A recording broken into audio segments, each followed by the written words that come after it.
त्यांच्या सध्या रवी रवी अर्ध्या तासात आटपलं पाहिजे हा. सुंदर ते ध्यान उभे विटे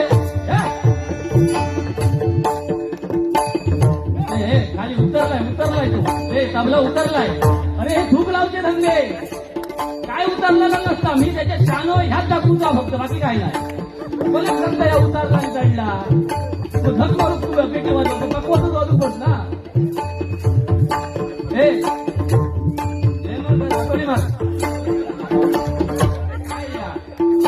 हमारी बिल्ली हमसे ब्याह हमारी बिल्ली हमसे ब्याह ही शायनिंग दादूची या फक्त गुंडुबू आणि माकाच माहिती ते ध्यान उभे विटेवारी ते